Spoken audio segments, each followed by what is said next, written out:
लोग I hope कि एकदम बढ़िया से होंगे।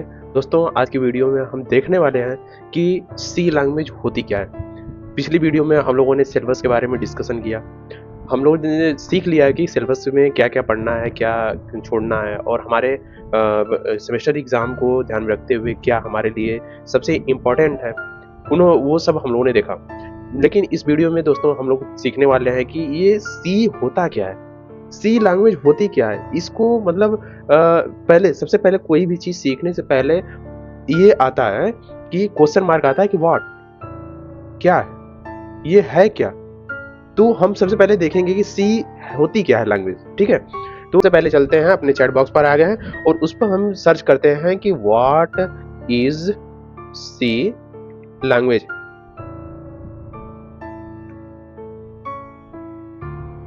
ठीक, what is C language search करते हैं, हमारा सी लैंग्वेज खुलकर आ गया।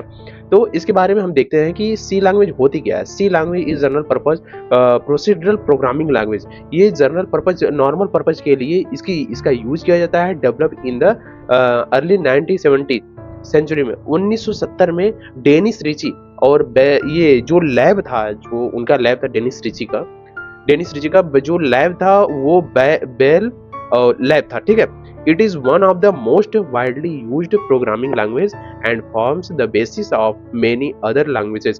जैसा कि हम इसमें देख पा रहे हैं कि सी लैंग्वेज जो होती है इसको मदर लैंग्वेज भी कहते हैं, ठीक है। वो क्या होती है कि जो आजकल ये लैंग्वेज है सी प्लस प्लस, जावा, पाइथन, जावा स्क्रिप्ट, डॉट नेट और बहुत सारी लैंग्वेजेस हैं, उसका एक बेसिक है। सी क्या है? एकदम बेस है, जिसको बेस बोलते हैं ना, जैसे हम घर बनाते हैं और उस घर में हम क्या करते हैं कि सबसे पहले हम देखते हैं कि उस घर का नींव खाना जाता है, ठीक है। नींव को मजबूत रहेगा तभी जाकर वो घर मजबूत रहेगा। सबसे पहले हम क्या देखते हैं करते हैं, उसका नींव मजबूत करते हैं। नींव मजबूत रहेगा तो सब कुछ मजबूत रहेगा। तो ये क्या है, सी लैंग्वेज हर एक लैंग्वेज का एक नींव है, ठीक है।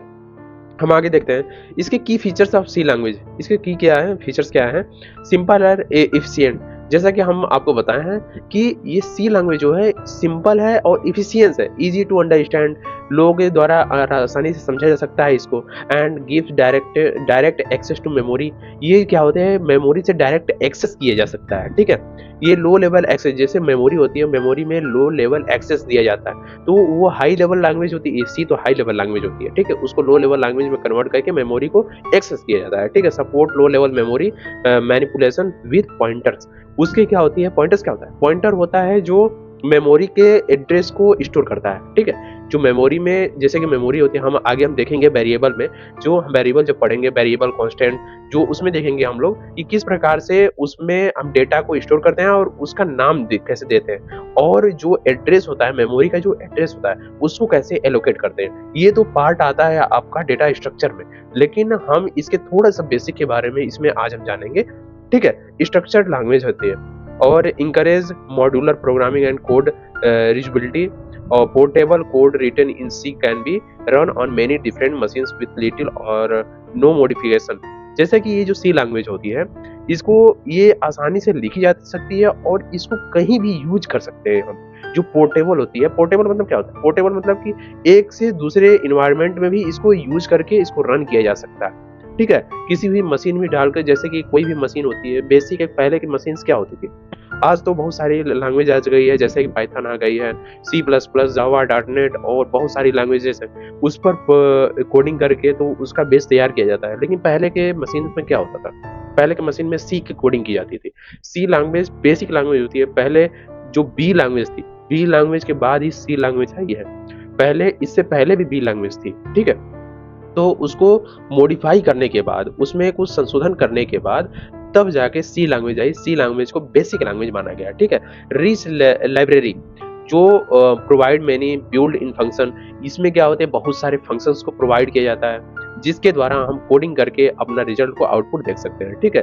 फास्ट एग्जीक्यूशन, इसमें क्या होता है, एग्जीक्यूशन जो होता है इसका, जो हम जैसे कि हम कोड लिख दिए और इस एग्जीक्यूट करवाते हैं, ये एग्जीक्यूशन इतना स्ट्रांग वर्ड कैसे है, इसको भी हम इसके लास्ट तक जाते जाते ये सब आसान हो जाएगा। ये सारे जितने भी हार्ड वर्क मतलब हार्ड वर्ड आ रहे हैं, जैसे कि एग्जीक्यूशन आ गया, कंपाइल आ गया, ये सब सारे जब हम धीरे-धीरे पढ़ते जाएँगे ना, वो आपको क्लियर होते जाएँगे कि एग्जीक्यूशन क्या होता है, कंपाइलेशन क्या होता है, इंटरप्रेटर क्या होता है। तो ये सब सारी चीज़ें समझ में आ जाएगी आपको। बस सिर्फ़ और सिर्फ़ आप देखते जाइए, ठीक है? आप देखते जाइए, इसको करते जाइए, जैसे-जैसे हम समझा रहे हैं वैसे-वैसे आप समझते जाइए, ठीक है? तो ये फास्ट एग्जीक्यूशन है, close to machine level code making it faster, ठीक है? देख लिया। तो इसके बेसिक एग्ज़ाम्पल जो हैं, ये देखिए, ये जो आप कोड देख पा रहे हैं, तो इसको आप देखकर ये थोड़ा-सा भी आपको समझ में नहीं आएगा कि ये है, लिखा क्या है? ये कैसे एग्ज़ीक्यूट होगा, क्या होगा, इसके बारे में, इंक्लूड के बारे में क्या होता है, स्टूडियो डॉट एच के बारे में क्या होता है, इंट मेन क्या होता है, प्रिंटफ क्या होता है, ये तो मान लीजिए कि बैकस्लैश एन क्या होता है, रिटर्न 0 क्यों लिखा गया है और ये कर्ली ब्रैकेट्स में क्यों लिखा गया। ये सब सारी चीज़ें जब हम आपको इससे थोड़ा-सा हट के जब कोडिंग कराएँगे, तब धीरे-धीरे सब कुछ समझ में आ जाएगा आपको। सिर्फ़ और सिर्फ़ यहाँ पर आप इतना देखिए बस। ठीक है दोस्तों? तो हम लोग देख लिया कि इसके फीचर, ये सी लैंग्वेज होती क्या है, हम लोग बेसिक में अगर आप देखना चाहते हैं, तो गूगल पे जाएँगे तो बहुत ब्रॉड है, बहुत सारी चीज़ें हैं और हमको सिर्फ़ उतना ही पढ़ना है जितना हमें नीड है। उससे ज़्यादा हमको नहीं पढ़ना है। अगर मान लीजिए कि हम अभी कंटेंट गूगल से भी उठा कर ले आए, इधर से उधर से भी ले आए, अगर उठा कर लाएँ, अगर हम आपको बहुत बड़ा कंटेंट देने लगें तो आप बोलेंगे यार बहुत बढ़िया पढ़ा रहे हैं, इतना सारा है। लेकिन उसमें जो हमको इम्पोर्टेंट है उतना ही हमको पढ़ना है। ज़्यादा पढ़कर क्या होगा, जब माइंड में इकट्ठा ही नहीं होगा, याद ही नहीं होगा। ठीक है? जो बस हमको समझना है, हमको कोडिंग करनी है, हमको सीखना है उसको। हमको थ्योरेटिकल पूरा थ्योरी नहीं हमको रटना है। ठीक है? हमको हर एक चीज़ समझना है धीरे-धीरे। ठीक है? दोस्तों, तब इतना हम लोग ने देख लिया कि सी लैंग्वेज होती क्या है। अब अगले वीडियो में पढ़ेंगे कि हमें ये लैंग्वेज क्यों सीखनी चाहिए। ठीक है? तो अगला वीडियो भी देखना ना भूलें। ठीक है? तब तक के लिए जय हिंद, जय भारत।